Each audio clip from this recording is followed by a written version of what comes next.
नमस्कार मंडळी, कसे आहात तुम्ही सगळे? आय होप मजेत असाल आणि माझ्या चॅनलवर तुमच्या सर्वांचं अगदी मनापासून स्वागत.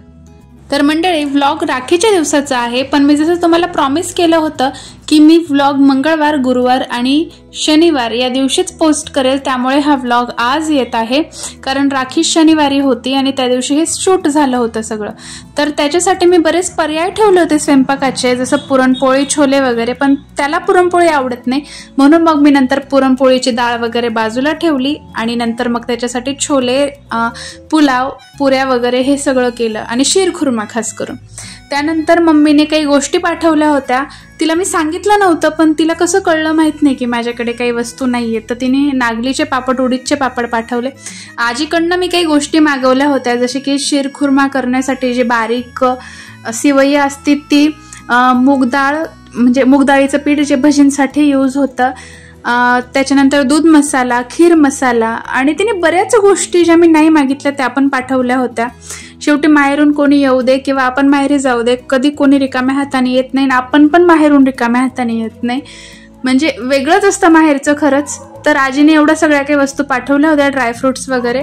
त्याच्यानंतर मग आम्ही जेवण वगैरे केल्यानंतर तर थोड्या वेळ आरामच केला होता, कारण मी ओमला सांगितलं, म्हणजे माझ्या भावाला, की तू काही जाऊ नको आता, कारण 12 महिन्याची पौर्णिमा आहे आणि कुठे सायंकाळी निघतो, म्हटलं आजच्या दिवस मुक्काम कर आणि उद्या सकाळी सकाळी निघून जा. तर निवांत 6 वाजेच्या आसपास आम्ही ओवाळलं असेल आणि खरंच खूप भारी वाटतं, कारण हे पण एक्सपिरियन्स खूप वेगळा असतो की भाऊ राखीला आपल्याकडे यावा वगैरे. कारण दरवेळी तर आपण जातो ते तर खूप नॉर्मल वाटतं, पण जेव्हा भाऊ येतो ना तेव्हा एकदम असं भारी वाटतं. ते मी शब्दात एक्सप्रेस नाही करू शकत आहे, पण खरंच. आणि इतके छोटे होतो, मोठे झालो आज इतके, आणि ती प्रत्येक गोष्ट इतकी आठवते ना, बारीक बारीक गोष्टी ज्या आम्ही मस्ती केल्या असतील, किती म्हणजे किती भांडायचो आम्ही. मंडळी, तुम्हाला खरं सांगते, मला विश्वास नाही बसत माझ्या भावाकडे आता असं पाहताना. तो इतका मॅच्युअर झाला आहे, म्हणजे आपल्याला समजवतो तो काही गोष्टी, आणि खरंच भारी वाटतं असं की तो, म्हणजे असं वाटतं की तोच माझा मोठा भाऊ आहे.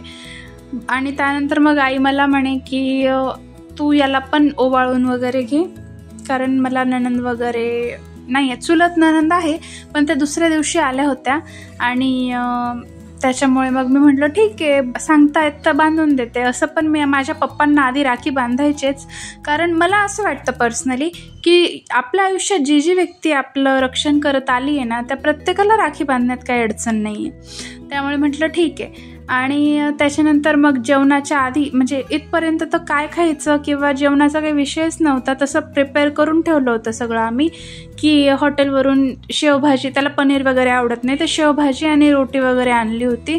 आणि माझ्या सासूबाईंनी पण मग पावभाजी मागवली होती, त्याला आवडते म्हणून. मग ह्या सगळ्या गोष्टी होत्याच. सकाळचं पण स्वयंपाक होता, त्याच्यामुळे मग रिलॅक्सच बसलो होतो आणि काही गोष्टी बोलायच्या होत्या. तो मला म्हणत होता की दीदी आता व्हिडिओ करतेच आहे, तर थोडीशी क्वालिटी बघ तुझीवाली आणि चांगली व्लॉगिंग देण्याचा प्रयत्न कर, थोडी चांगली क्वालिटी देण्याचा प्रयत्न कर. तर तेच बोलणं चालू होतं, कारण लगेचच्या लगेच मंडळी या सगळ्या गोष्टी शक्य नाही होत, कारण तोंडाचा खेळ नाही आहे लगेच इतका मोठा पैसा उभा करणं आणि तो इन्व्हेस्ट करणं. पण तरी आम्ही काहीतरी विचार करतोय आणि होप सो ते सक्सेस होईल. कारण ऑब्व्हियस आहे की आपण जर काही अपेक्षा करतोय ऑडियन्स करणं, तर ऑडियन्स पण अपेक्षा करते आपल्याकडनं की एक चांगली क्वालिटी देण्याचा. माझी एक खूप चांगली फ्रेंड आहे, फ्रेंड म्हणण्यापेक्षा दीदीच म्हणू शकते मी, कारण एकदम बहिणीसारखी आहे ती आणि खूप चांगली व्लॉगर आहे. तर नम्रता दी, तिने मला सांगितलं की तुझे जेवढे पण व्ह्यूज येत आहे, तू असं खचू नको की तुला एवढेच व्ह्यू येत आहे. 150-250 लोक तुझ्या डोळ्यासमोर उभे कर की ते किती दिसू शकतात, म्हणजे सोपं नाही आहे की तेवढे पण लोक जर बघत असतील तर. आणि गॅप देऊ नको म्हणे. म्हटलं ठीक आहे चालेल. तर हे बघा, आम्ही रात्री शीरखुर्मा होता सकाळचा, मस्त थंड करून घेतलं होतं त्याला फ्रीजमध्ये. त्याच्यानंतर मग सकाळचाच पुलाव होता, त्याला पण गरम करून घेतलं होतं, थोडा मसाला ॲड करून. पावभाजी होती, खूप थोडं म्हणजे पावभाजी अगदी थोडीशी वाढली होती, कारण एवढं ताट भरलेलं होतं, कोणती गोष्ट कुठे ठेवावी कळत नव्हती. शीरखुर्मा ताक म्हणजे काही बजेटच बसत नव्हतं, जे आलं ते फक्त ओता असं चाललं होतं. पण प्रेमाने मागवलं होतं त्याच्यामुळे त्यांनी खाल्लं थोडंसं. आणि खरंच खूप भारी वाटलं मला यावेळेला. म्हणजे मी तर एक्सपेक्ट करेल की त्याने दरवेळी यावं माझ्याकडे, आणि मला खूप भारी वाटलं.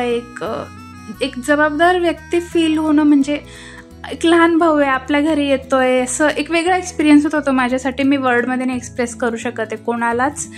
तर मस्त जेवणं वगैरे केले आम्ही, मग नंतर गॅलरीत वगैरे बसलो, आणि मग रात्रीची आम्हाला खूप वेळ झाला झोपायला. तर दुसऱ्या दिवशी त्याला उठवलं, त्याला म्हटलं असंच काही जाऊ नको, तू फ्रेश हो, तोपर्यंत मी पोहे करते.